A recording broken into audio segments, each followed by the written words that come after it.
Last episode में हमने देखा कि स्पाइडरमैन को एहसास होता है कि वो लोग जो कर रहे हैं वो गलत कर रहे हैं। ये सब सोचने के बाद वो कैप्टन की टीम ज्वाइन करने का सोच लेता है, लेकिन टोनी स्टार्क उसको इतनी आसानी से नहीं छोड़ता और उसके पीछे शील्ड के लोग पड़ जाते हैं, जिसमें थंडरबोल्ट के 2 लोग जो हैं स्पाइडरमैन को बहुत बुरी तरह से जख्मी कर देते हैं। लेकिन वहाँ पे उसको आके एक आदमी बचा लेता है और हमें पता चलता है वो आदमी कोई और नहीं बल्कि पनिशर है, जो कि अब खुद कैप्टन की टीम में काम करेगा। और दूसरी तरफ हमने यही देखा कि डेयर डेविल को भी अब पकड़ लिया गया है और उसको भी नेगेटिव जोन में बंद कर दिया है। अब हम देखते हैं एरिज़ोना के अंदर शील्ड बेस, जहाँ पे सारे सुपर हीरोज़ की ट्रेनिंग चल रही है, जहाँ पे कमांडर हिल और डॉक्टर हैंक पिम जो हैं सारे हीरोज़ के ऊपर नज़र रख रहे हैं और उनकी ट्रेनिंग की जिम्मेदारी ली हुई है। और वहाँ पे हम देखते हैं कि हरमीज़ जो है उनके सामने से गुजरता है, जो कि बहुत ज़्यादा तेज़ स्पीड में है। तो मारिया हिल पूछती है कि इस वक्त इसकी क्या स्पीड होगी, तो डॉक्टर हैंक बताते हैं कि इस वक्त इसने अपनी मार्क 1 स्पीड टच कर ली है, लेकिन जब तक ये रेडी होगा और इसकी ट्रेनिंग कंप्लीट होगी ये मार्क 3 से मार्क 4 पे पहुँच चुका होगा। वहीं पे शील्ड का एक एजेंट आता है और बोलता है कि पॉसिडिन के साथ एक प्रॉब्लम हो गई है और उसने कुछ खा लिया है जिसकी वजह से उसकी तबीयत ख़राब हो गई है, आप आके ज़रा देख लीजिए। तो हैंक पिम बोलते हैं कोई बात नहीं, मैं भी आके देख लेता हूँ, और कमांडर हिल से बोलते हैं कि मैं थोड़ी देर में आता हूँ। ये देखने के बाद मारिया हिल जो है उस एजेंट को काफ़ी गौर से देखती है, तो वो एजेंट मारिया हिल को सल्यूट करके वहाँ से चले जाता है। वहीं पे बैक्स्टर बिल्डिंग के अंदर रीड रिचर्ड जो है साइबॉर्ग थॉर के ऊपर काम कर रहे होते हैं, तो आयरन मैन का फ़ोन आता है और वो पूछता है साइबॉर्ग थॉर की प्रोग्रामिंग कैसी चल रही है। तो वो बताते हैं कि मैंने इसकी प्रोग्रामिंग काफ़ी ज़्यादा चेंज करी है, दरअसल मैंने इसके दिमाग में एक ब्लॉकर लगा दिया है जिसकी वजह से अब ये किसी को भी मारेगा नहीं। तो आयरन मैन बोलता है कि अब ये सब कितना बोर हो जाएगा जब हम ये अपने प्लान में कामयाब हो जाएंगे 50 स्टेट इनिशिएटिव वाले में, हम लोग को सिर्फ बैठना पड़ेगा और बाकी सारे हीरोज़ काम कर रहे होंगे, हमारे लिए कितना बोरिंग हो जाएगा ये सब। तो रीड रिचर्ड बोलते हैं कि बोरिंग ही अच्छा है हमारे लिए, ये बच्चे कब तक इस तरह लोगों के ऊपर बिल्डिंग्स गिराते रहेंगे, इससे अच्छा हम बोर ही रहें। और टोनी पूछता है कि तुम्हारी प्रेसिडेंट के साथ कैसी बात रही, तो वो बोलता है हाँ मेरी प्रेसिडेंट से बात तो सही रही, लेकिन मैंने उनको कह दिया है कि मैं जब तक इस चीज़ में आगे नहीं बढ़ूंगा जब तक आप मुझे इस बात की गारंटी नहीं दें कि जॉनी स्टॉर्म और सूजन स्टॉर्म को आप अरेस्ट नहीं करेंगे। टोनी पूछता है तो उन्होंने क्या कहा, तो रीड रिचर्ड बोलता है उन्होंने कहा है कि मैं सिर्फ 12 लोगों को छोड़ूंगा, उसके अलावा उन सबको पकड़ा जाएगा। वहीं हम बैक्स्टर बिल्डिंग के अंदर देखते हैं कि पनिशर जो है बैक्स्टर बिल्डिंग के सिक्योरिटी सिस्टम से बचते हुए उस बिल्डिंग के अंदर घुस रहा है, कैप्टन अमेरिका से मुसलसल बात कर रहा है। तो कैप्टन पूछते हैं कि तुम्हें ये सब चीज़ें मिली कहाँ से, तो पनिशर बताता है ये सब चीज़ें मुझे टोनी के वेयर हाउस से मिली। वहीं पे हम देखते हैं कि पनिशर जो है उस बिल्डिंग के अंदर घुस जाता है, तो कैप्टन बोलते हैं नंबर 42 के मुतालिक जितना भी डेटा है सारा मुझे फ़ौरन सेंड करो, और ये नेगेटिव जोन के बारे में क्या है, कितने गेट्स हैं, क्या साइज़ है उसका, हर चीज़ मुझे सेंड करो फ़ौरन। फ्रैंक कैसल यानी पनिशर ये सब देख के बोलता है कि सबसे ज़्यादा प्रोटेक्शन वाली जगह है नंबर 42, यहाँ पे हमारा जाना बहुत मुश्किल है और जितने हमारी टीम में लोग हैं वो बहुत कम पड़ेंगे। कैप्टन बोलता है तुम सिर्फ डेटा जमा करते रहो, टीम की टेंशन मुझ पे छोड़ दो। वहीं पे हम देखते हैं सूजन जो है नेमोर के पास जाती है एटलांटिस में उससे बात करने के लिए, ताकि वो कैप्टन की साइड से लड़ सके, लेकिन नेमोर जो है बहुत ज़्यादा नखरे दिखा रहा होता है और वो बोलता है कि मुझे तुम्हारी फ़ाइट से कोई मतलब नहीं है, मुझे सिर्फ अपनी कज़न नमोरिता का बदला लेना था जो वहाँ पे मारी गई थी और वो मैं ले चुका हूँ। तो सूज को समझाने की कोशिश करती है कि ये अब हमारे तुम्हारे बारे में नहीं है, तुम कैप्टन के काफ़ी अरसे से दोस्त रहे हो, कैप्टन ने हर जगह तुम्हारी मदद करी है, तो तुम्हारा भी फ़र्ज़ है कि तुम कैप्टन की मदद करो। तो नमोर बोलता है कि मुझे ऐसी दोस्ती से कोई मतलब नहीं है जो कि एक मतलब के लिए इस्तेमाल की जाए।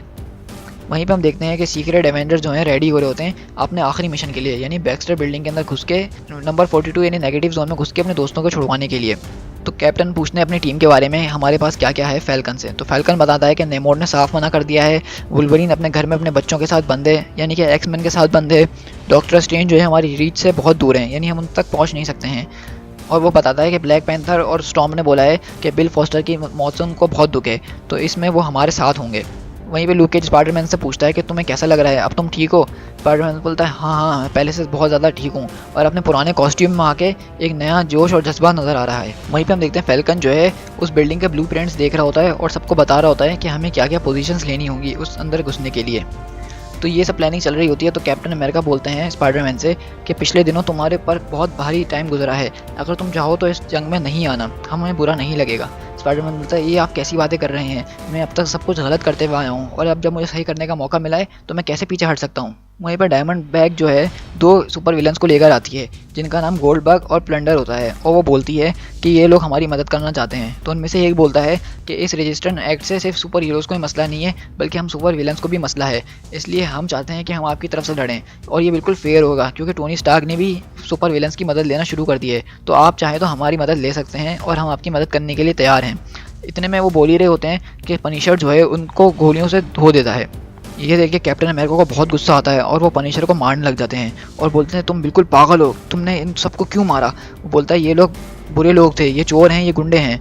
कैप्टन अमेरिका बोलते हैं अपना मुंह बंद करो और उसको वो मुसलसल मार रहे होते हैं और उसको एक स्क्रीन के अंदर घुसा के बोलते हैं कि लड़ो मुझसे बुज़दिल, लड़ो। तो पनिशर बोलता है आपके सामने मैं कभी नहीं लड़ूंगा। तो सब यही बात करने लग जाते हैं कि पनिशर ने कैप्टन अमेरिका के ऊपर हाथ क्यों नहीं उठाया, क्या वो वाकई में बुज़दिल है। तो स्पाइडरमैन बोलता है मजाक नहीं करो, क्योंकि कैप्टन अमेरिका ही एक रीज़न थे जिसकी वजह से पनिशर वियतनाम में जंग लड़ने के लिए गया था। ये दोनों एक ही लोग हैं लेकिन इनकी स्टोरीज डिफरेंट है। कैप्टन अमेरिका बोलते हैं बिल्कुल गलत, फ्रैंक कैसल जो है एक पागल इंसान है।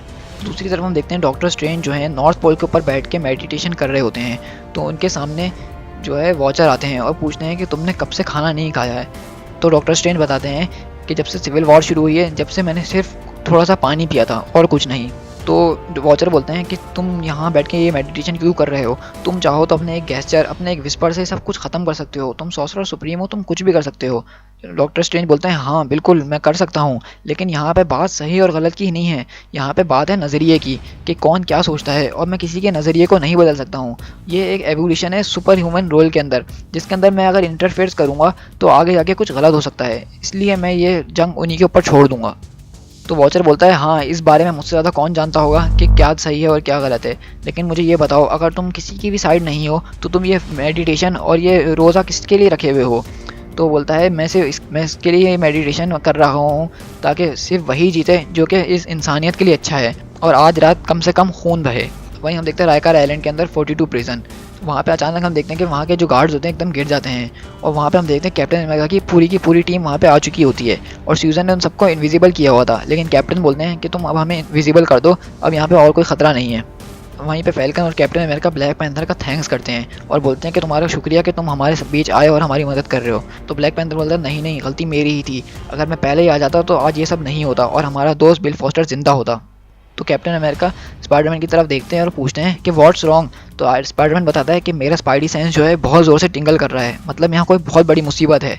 और तभी हम देखते हैं सामने आयरन मैन की पूरी टीम तैयार खड़ी होती है कैप्टन की टीम से मुकाबला करने के लिए। आयरन मैन बोलता है कि तुम बहुत बड़े बेवकूफ़ हो कैप्टन, तुम दोबारा से हमारे दूसरे ट्रैप के अंदर आके फंस गए हो। हमने तुम्हारी टीम के अंदर एक जासूस छोड़ा हुआ था जो कि हमें हमारी सारी बातें बता रहा था, हमें तुम्हारे हर मूव के बारे में तुमसे ज़्यादा पता है।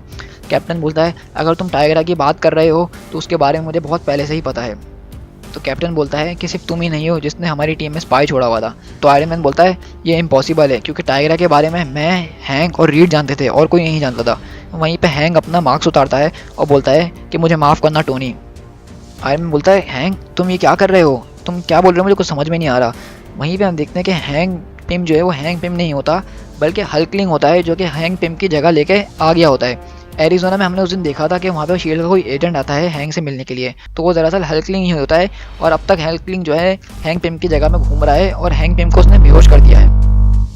ये सुनने के बाद रीड रिचर्ड जो है एकदम शॉक में आ जाते हैं, बोलते हैं अगर ये हैंक की वॉइस मिमिक कर सकता है, उसका रेटिना पैटर्न कॉपी कर सकता है, तो उसका मतलब ये कुछ भी कर सकता है, यानी कि वो चाहे तो इन कैदियों को आज़ाद भी कर सकता है।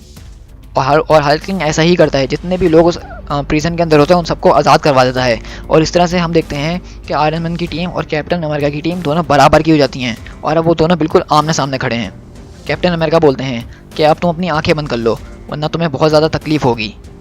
To be continued.